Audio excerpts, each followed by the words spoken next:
তর্পণ। কলমে কবি ডাক্তার মানস দাস। ওং গঙ্গে চ যমুনে চৈব গোদাবরী সরস্বতী নর্মদে সিন্ধু কাবেরী জলে হৌমিন সন্নিধাং কুরু।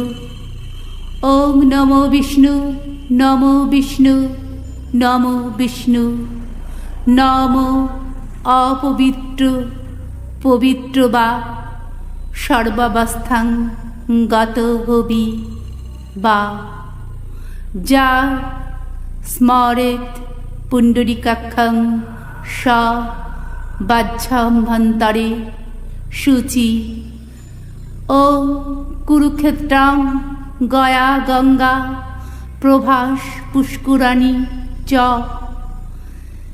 তীর্থান্নে তানি পুণ্যানি তর্পণকালে ভব স্তিহ। মহালয়ার পূর্ণতিথিতে দেবীপক্ষের সূচনায় পিতৃতর্পণ পূর্বপুরুষদের স্মরণ করা অত্যন্ত প্রীতিপ্রদ এবং আত্মবিশ্বাস প্রদায়ী একটি সংস্কার। যারা কখনো এই পিতৃতর্পণ করেননি তাদের উদ্দেশ্যে গীতায় ভগবান বলেছেন, চাতুর্বর্ণাং ময়া সৃষ্টাং গুণকর্ম বিভাগস্যা। যারা শিক্ষিত তারা সকলেই মন্ত্র উচ্চারণের অধিকারী। এই পিতৃতর্পণের উপকরণ অতি সামান্য, জল ও তেল। উপাচার নিয়ে বিব্রত হওয়ার কারণ নেই, স্মরণ করাই প্রধান উদ্দেশ্য। আমি এবারই প্রথম মনস্থ করলাম দক্ষিণেশ্বর ঘাটে লাখো লাখো পুণ্যার্থীর সাথে একবার তর্পণে অংশ নেব। সকাল সকাল ঘুম থেকে ওঠা বরাবরই আমার অনভ্যস্ত কাজের মধ্যে অন্যতম। স্বপ্ন দেখার অভ্যাসটা আজও আছে অটুট। পবিত্র মন্দিরের অপর পার্শ্বে গঙ্গার দিকে দরজা দিয়ে যাত্রা করলাম। স্নানপূর্বক মন্ত্র উচ্চারণ সহ এবার পিতৃতর্পণ করব।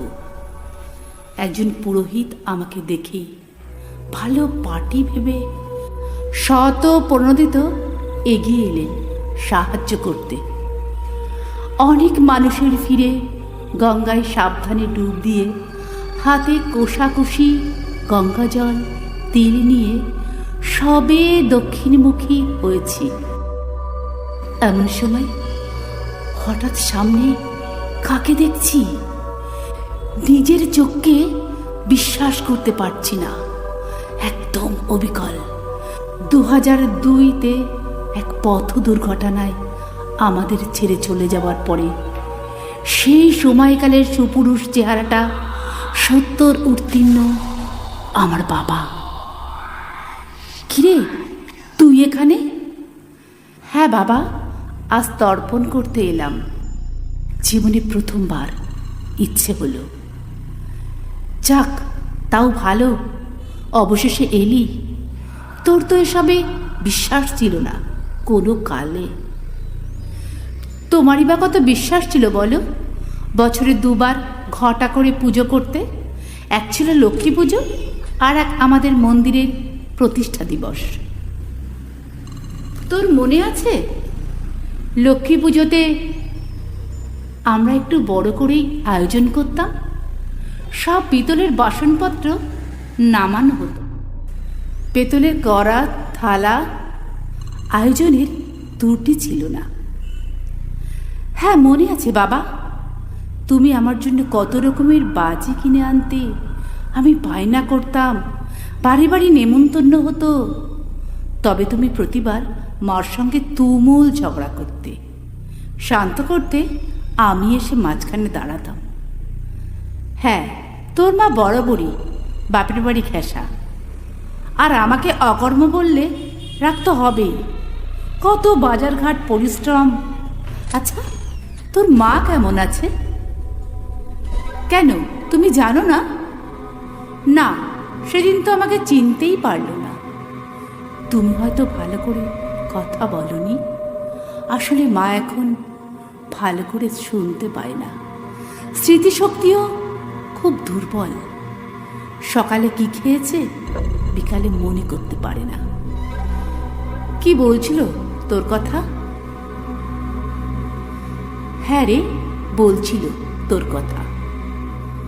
তুই খুব খেয়াল রাখিস, যত্ন টত্ন করিস।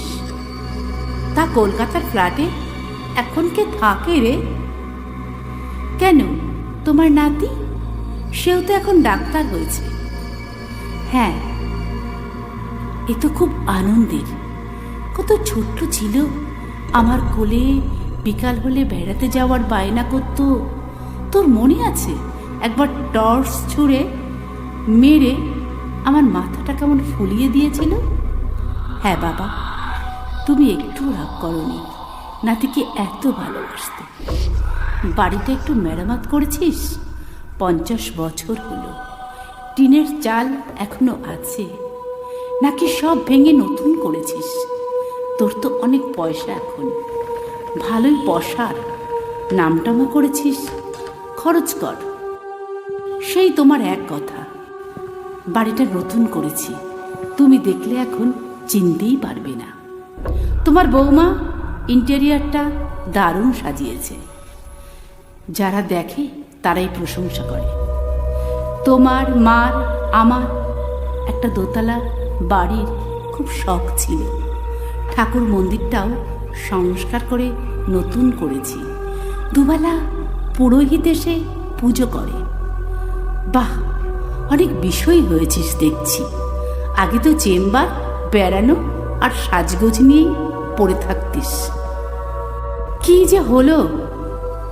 তোমার কষ্টের ঘাম রক্ত জল করে উপার্জনের তিল তিল করে গড়ে ওঠা এই বাড়িঘর আমি ধরে রেখেছি, নষ্ট হতে দিইনি, বিক্রি করে চলেও যাইনি।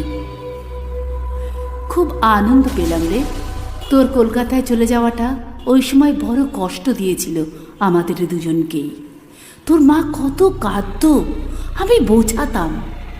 যতই কলকাতার ফ্ল্যাটে যাক, দেখো ও একদিন ঠিক এখানেই ফিরে আসবে। এখানেই তো বসার, চাকরি, বেড়ে ওঠা, সব। এসব ফেলে। বাবা, তুমি ঠিক বলছো।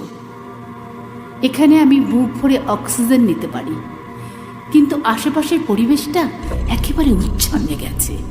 ভদ্রলোক ক্রমশ কমে আসছে। দেখতে দেখতে সকালের সূর্যটা উঠবো উঠবো করছে। অনেকক্ষণ তোর সাথে কথা হলো, এবার যেতে হবে। এই মহালয়ার ভোরে তোমাকে খুব মনে পড়ে। আগে রাত্রে রেডিওটা সারিয়ে নতুন ব্যাটারি লাগিয়ে রাখতে, যাতে খুব জোরে, পাড়ার সবার চাইতে জোরে তোমার রেডিওর আওয়াজ মহিষাসুর মর্দিনী শুরু হতো। বীরেন্দ্রকৃষ্ণের সেই অমোঘ কণ্ঠে আমাকে ঘুম থেকে তুলে দিতে। চোখ রগড়াতে রগড়াতে বাজল তোমার আলোর বেণু, শুনতাম। তারপর মানবেন্দ্রের কণ্ঠে তব অচিন্ত শুনতে শুনতে কখন যে ঘুমিয়ে পড়তাম মার পাশে। আর যখন ঘুম ভাঙত, জ্বালানা দিয়ে আশ্বিনের শারদ প্রাতে বেজে উঠেছে অলোক মঞ্জরি, রূপং দেহি চলতে থাকতো। এই দিনটাই তোমাকে ভীষণ মিস করি। সেই জন্য তো আজ ভোরে এলাম তোর সঙ্গে দেখা করতে। দর্পণটা টেনে আমি চলি। আমার আশীর্বাদ রইল, দীর্ঘায়ু হব।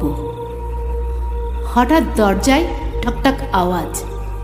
দীপালি মাসি চায়ের কাপ হাতে দাঁড়িয়ে বলছে, দাদা ওঠো, অনেক বেলা হলো। তাই তো, 7:30 বাজে। ধর্মড়িয়ে উঠে বসলাম। তবে কি এতক্ষণ আমি স্বপ্নে বাবা? আজ প্রথমবার তর্পণ করার স্বাদ জাগল। পিতৃতর্পণ। পুরোহিত ডাকলাম। ওং পিতা স্বর্গ, পিতা ধর্ম, পিতা হি পরমং তাপ, পিতারি প্রীতিমাপন্নে প্রিয়ন্তে সর্বদেবতা। গল্প পাঠে আমি শর্মিলা।